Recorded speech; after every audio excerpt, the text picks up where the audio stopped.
بسم الله الرحمن الرحيم ألف لام را كتاب أحكمت آياته ثم فصلت من لدن حكيم خبير ألا تعبدوا إلا الله إنني لكم منه نذير وبشير وأن استغفروا ربكم ثم توبوا إليه يمتعكم متاعا حسنا إلى أجل مسمى ويؤت كل ذي فضل فضله وإن تولوا فإني أخاف عليكم عذاب يوم كبير إلى الله مرجعكم وهو على كل شيء قدير ألا إنهم يثنون صدورهم ليستخفوا منه ألا حين يستغشون ثيابهم يعلم ما يسرون وما يعلنون إنه عليم بذات الصدور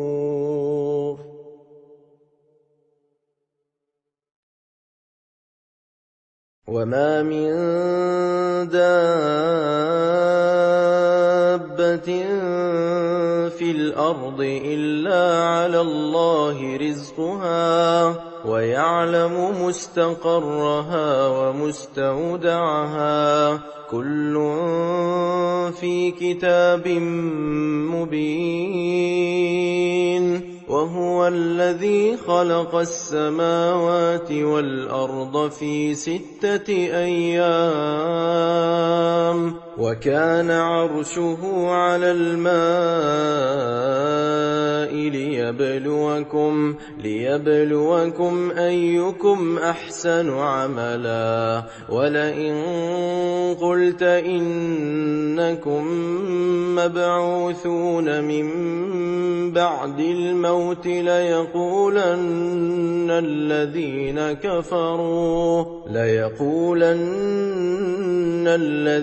كفروا إن هذا إلا سحر مبين ولئن أخرنا عنهم العذاب إلى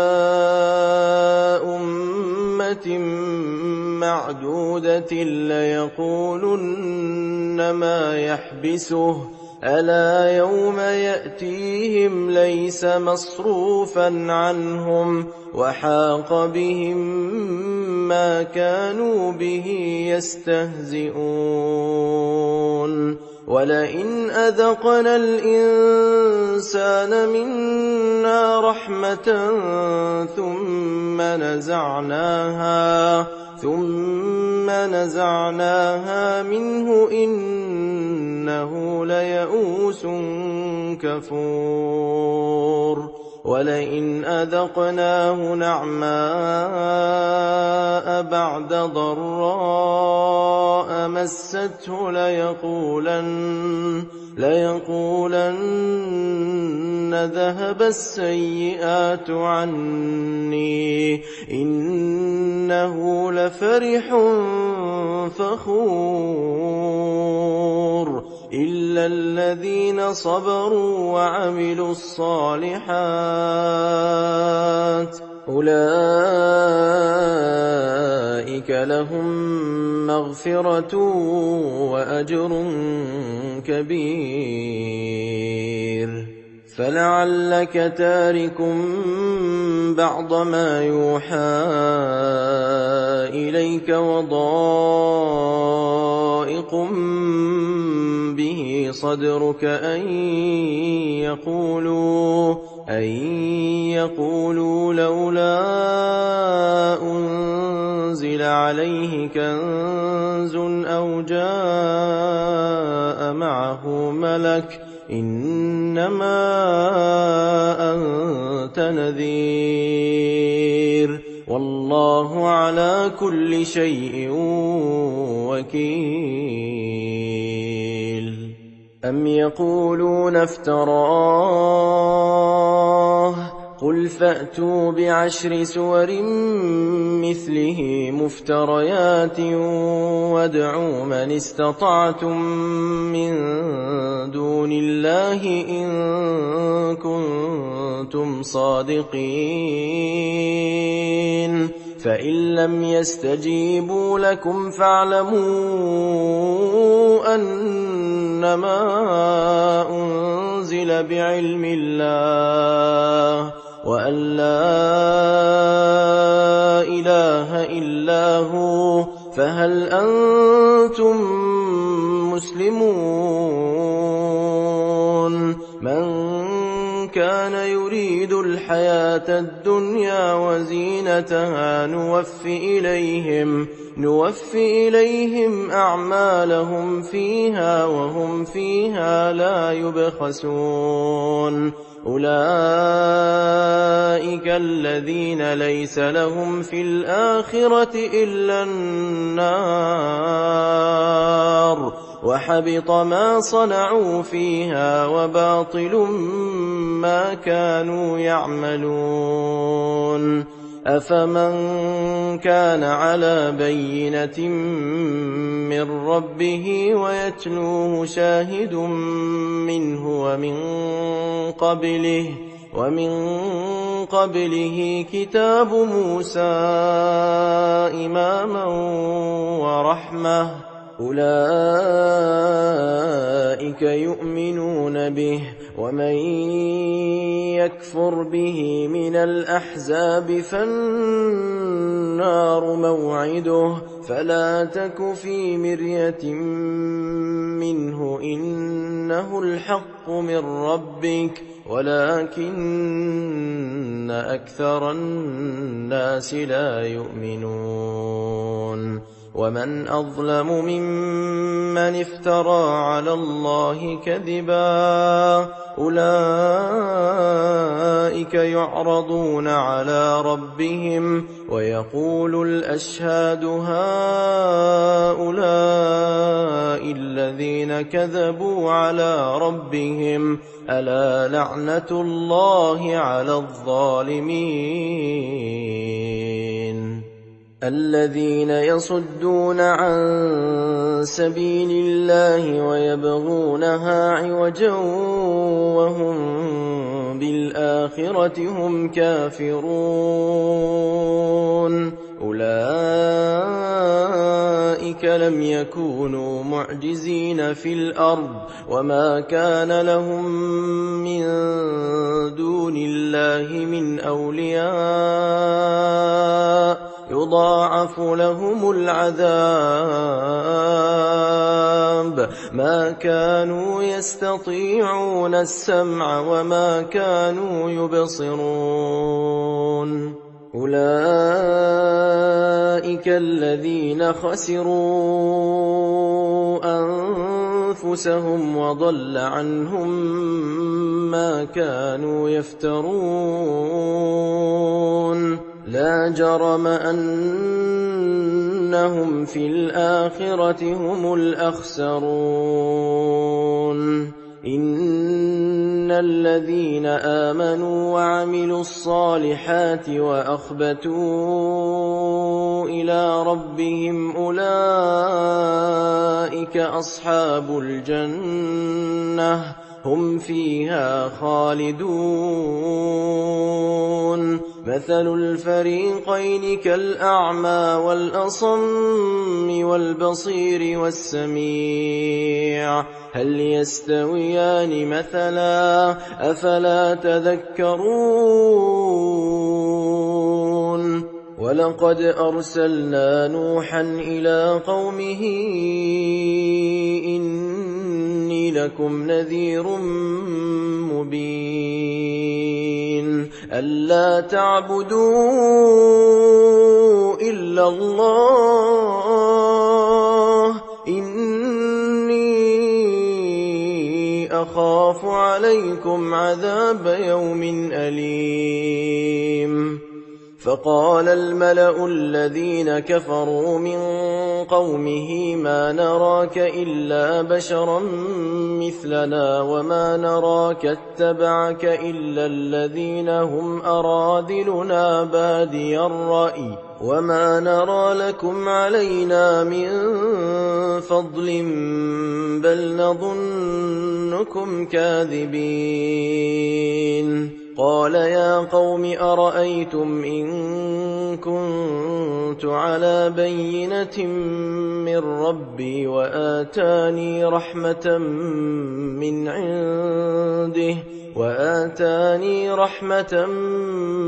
عنده فعميت عليكم أنلزمكموها وأنتم لها كارهون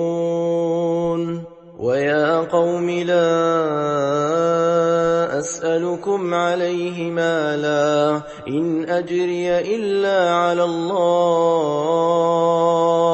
وما أنا بطارد الذين آمنوا إنهم ملاقو ربهم ولكني أراكم قوما تجهلون ويا قوم من ينصرني من الله إن طردتهم أفلا تذكرون ولا أقول لكم عندي خزائن الله ولا أعلم الغيب ولا أقول إني ملك ولا أقول للذين تزدري أعينكم لن يؤتيهم الله خيرا الله أعلم بما في أنفسهم إني إذا لمن الظالمين قالوا يا نوح قد جادلتنا فأكثرت جدالنا فأتنا بما تعدنا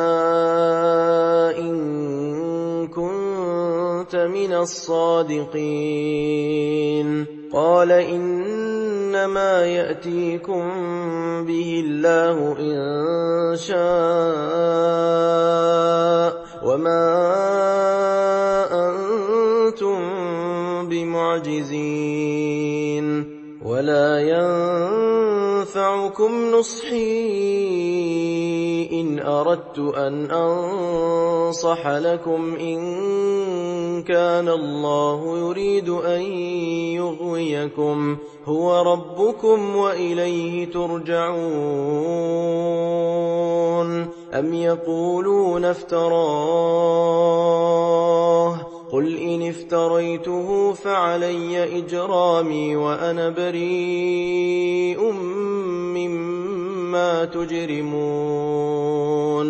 وأوحي إلى نوح أنه لن يؤمن من قومك إلا من قد آمن فلا تبتئس بما كانوا يفعلون واصنع الفلك بأعيننا ووحينا ولا تخاطبني في الذين ظلموا إنهم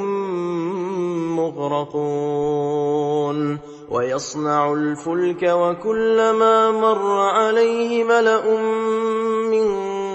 قومه سخروا منه قال إن تسخروا منا فإنا نسخر منكم كما تسخرون فسوف تعلمون من يأتيه عذاب يخزيه ويحل عليه عذاب مقيم حتى إذا جاء أمرنا أردت النور قل نحمل فيها من كل زوجين اثنين وأهلك إلا من سبق عليه القول وما آمن معه إلا قليل وقال اركبوا فيها بسم الله مجريها ومرساها إن ربي لغفور رحيم وهي تجري بهم في موج كالجبال ونادى نوح ابنه وكان في معزل يا بني اركب معنا ولا تكن مع الكافرين قال سآوي إلى جبل يعصمني من الماء قال لا عاصم اليوم من أمر الله إلا من رحم وحال بينهما الموج فكان من المغرقين وقيل يا أرض ابلعي ماءك ويا سماء أقلعي وغيض الماء وقضي الأمر واستوت على الجودي وقيل بعدا للقوم الظالمين ونادى نوح ربه فقال رب إن ابني من أهلي وإن وعدك الحق وأنت أحكم الحاكمين قال يا نوح إنه ليس من أهلك إنه عمل غير صالح فلا تسألني ما ليس لك به علم إني أعظك أن تكون من الجاهلين قال رب إني أعوذ بك أن أسألك ما ليس لي به علم وإلا تغفر لي وترحمني أكن من الخاسرين قيل يا نوح اهبط بسلام منا وبركات عليك وعلى أمم ممن معك وأمم سنمتعهم ثم يمسهم منا عذاب أليم تلك من أنباء الغيب نوحيها إليك ما كنت تعلمها أنت ولا قومك من قبل هذا فاصبر إن العاقبة للمتقين وإلى عاد أخاهم هودا قال يا قوم اعبدوا الله ما لكم من إله غيره إن أنتم إلا مفترون يا قوم لا أسألكم عليه أجرا إن أجري إلا على الذي فطرني أفلا تعقلون ويا قوم استغفروا ربكم ثم توبوا إليه يرسل السماء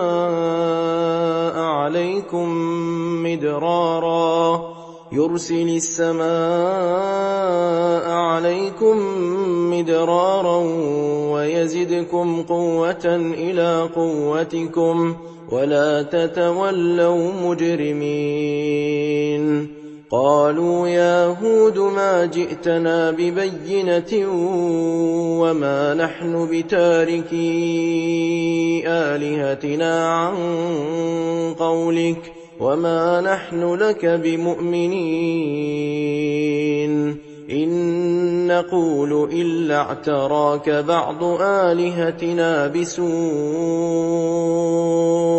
قال إني أشهد الله واشهدوا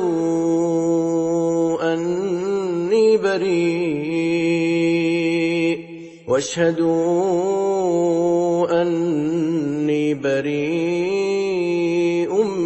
مما تشركون من دونه فكيدوني جميعا ثم لا تنظرون إني توكلت على الله ربي وربكم ما من دابة إلا هو آخذ بناصيتها إن ربي على صراط مستقيم فإن تولوا فقد أبلغتكم ما أرسلت به إليكم ويستخلف ربي قوما غيركم ولا تضرونه شيئا إن ربي على كل شيء حفيظ ولما جاء أمرنا نجينا هودا والذين آمنوا معه برحمة منا ونجيناهم من عذاب غليظ وتلك عاد جحدوا بآيات ربهم وعصوا رسله واتبعوا أمر كل جبار عنيد وأتبعوا في هذه الدنيا لعنة ويوم القيامة ألا إن عادا كفروا ربهم ألا بعدا لعاد قوم هود وإلى ثمود أخاهم صالحا قال يا قوم اعبدوا الله ما لكم من إله غيره هو أنشأكم من الأرض واستعمركم فيها فاستغفروه ثم توبوا إليه إن ربي قريب مجيب قالوا يا صالح قد كنت فينا مرجوا قبل هذا أتنهانا أن نعبد ما يعبد آباؤنا وإننا لفي شك مما تدعونا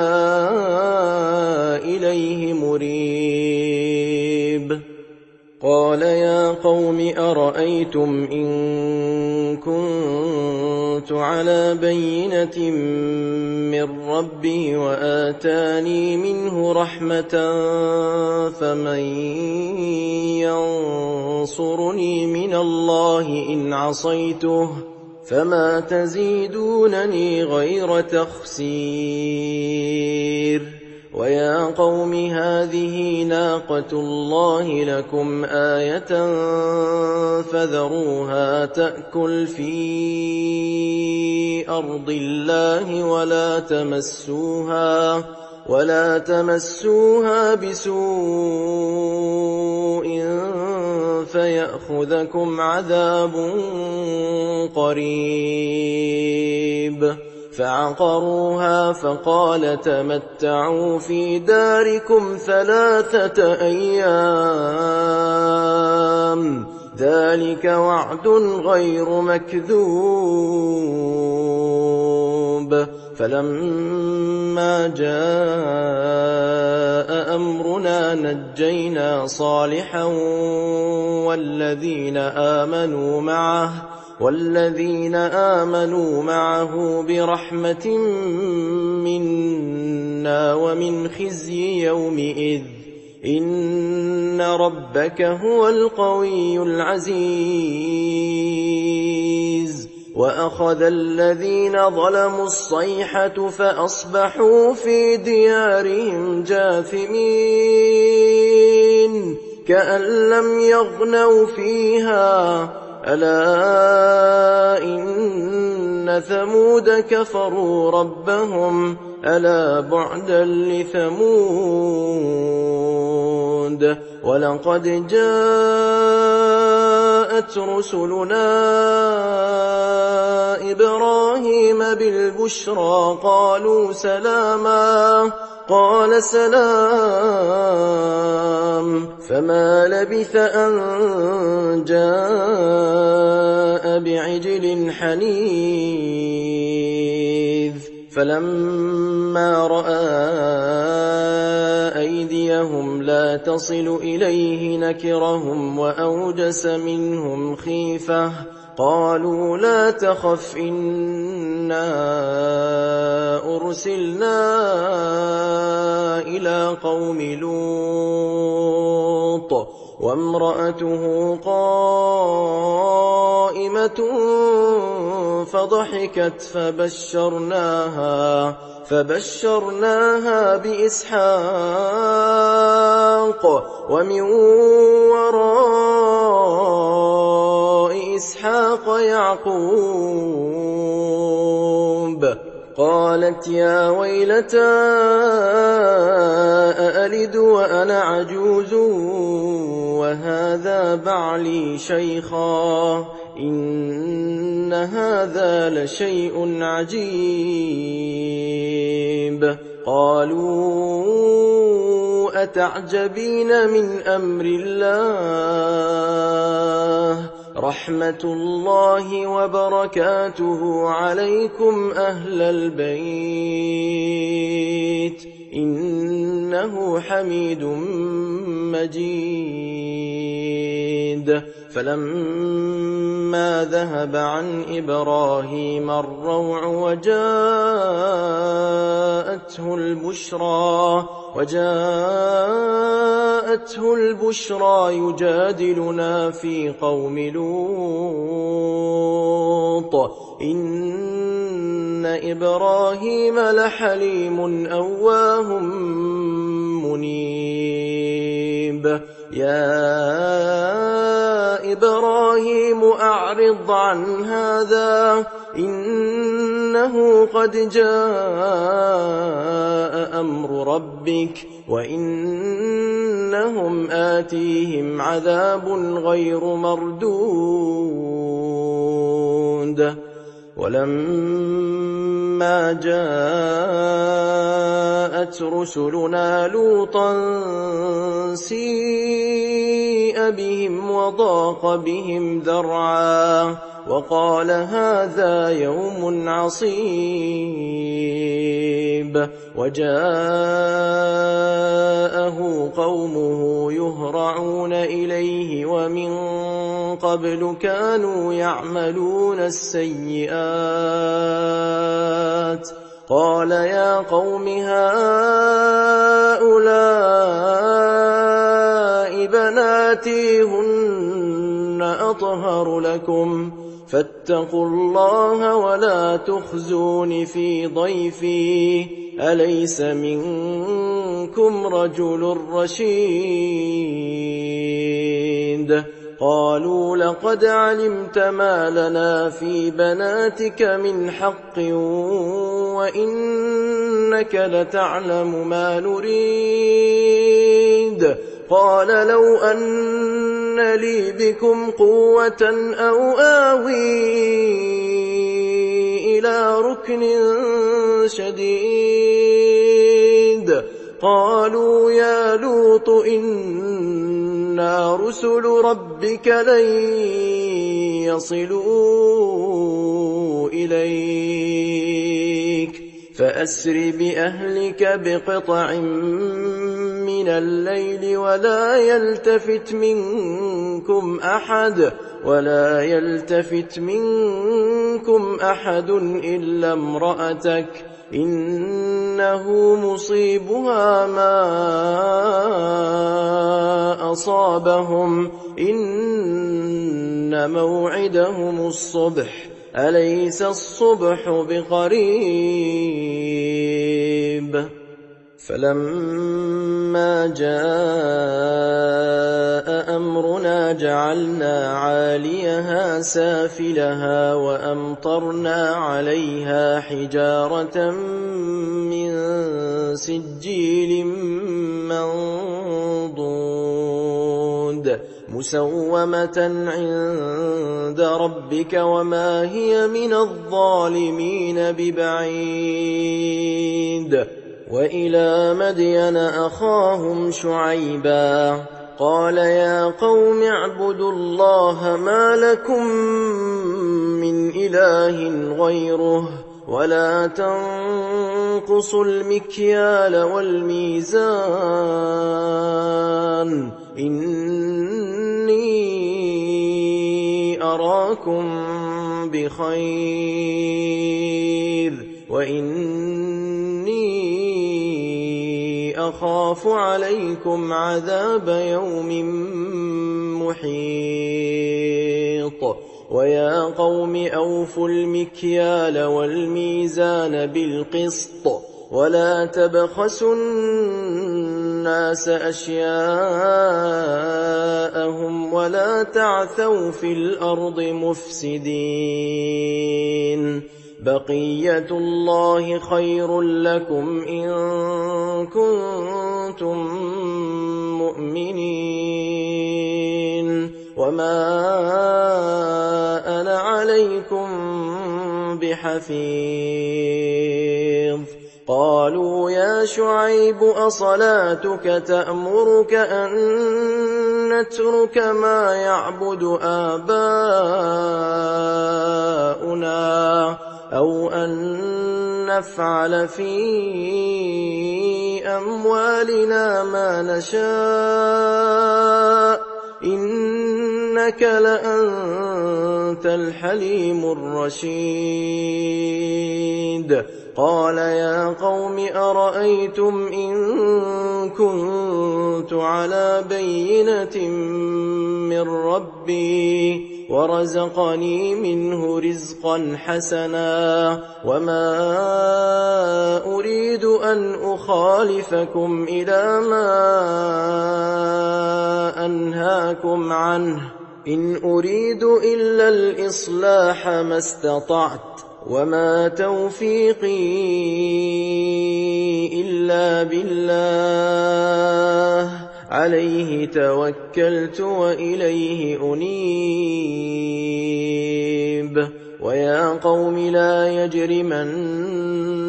شقاقي أن يصيبكم مثل ما أصاب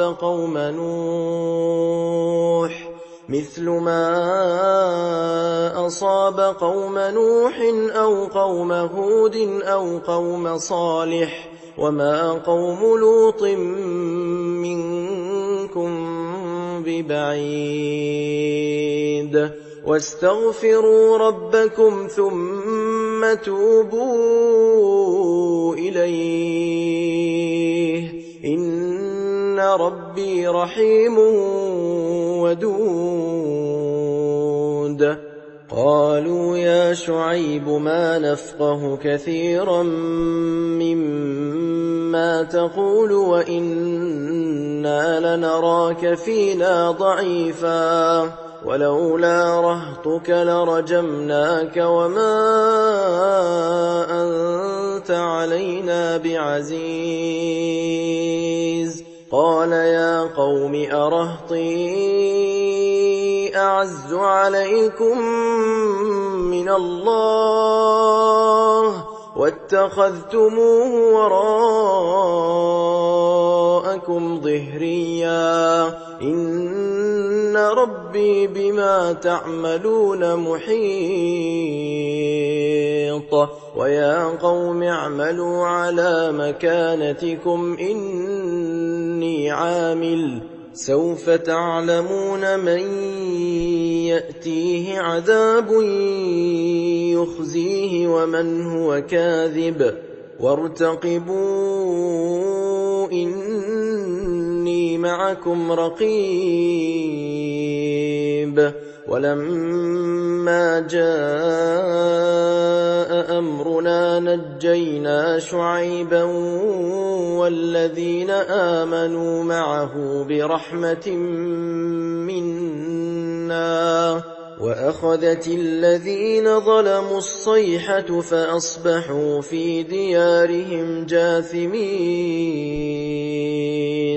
كأن لم يغنوا فيها ألا بعدا لمدين كما بعدت ثمود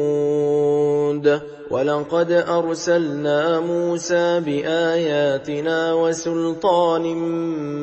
مبين إلى فرعون وملئه فاتبعوا أمر فرعون وما أمر فرعون برشيد يقدم قومه يوم القيامة فأوردهم النار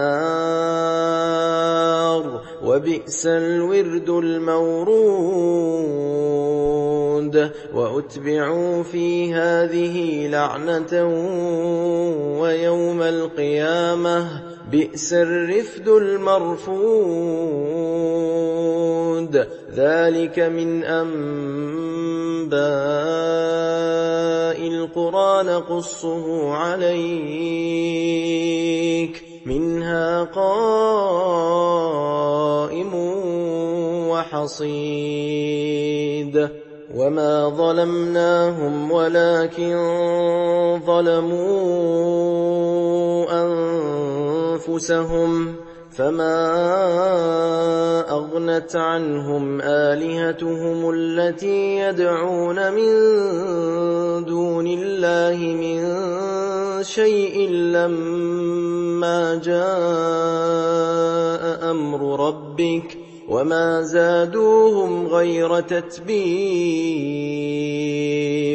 وكذلك أخذ ربك إذا أخذ القرى وهي ظالمة إن أخذه أليم شديد إن في ذلك لآية لمن خاف عذاب الآخرة ذلك يوم مجموع له الناس وذلك يوم مشهود وما نؤخره إلا لأجل معدود يوم يأتي لا تكلم نفس إلا بإذنه فمنهم شقي وسعيد فأما الذين شقوا ففي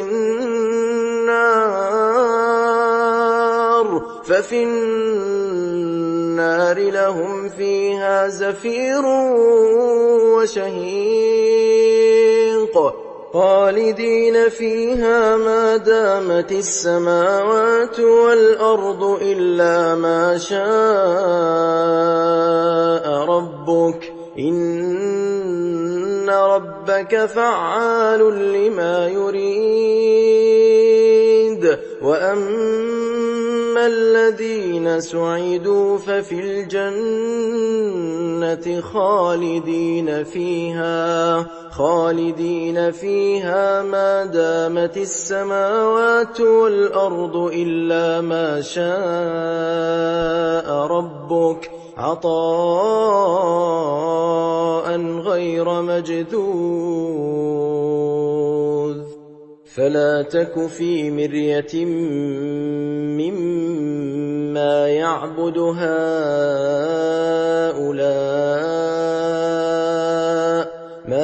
يعبدون إلا كما يعبد آباؤهم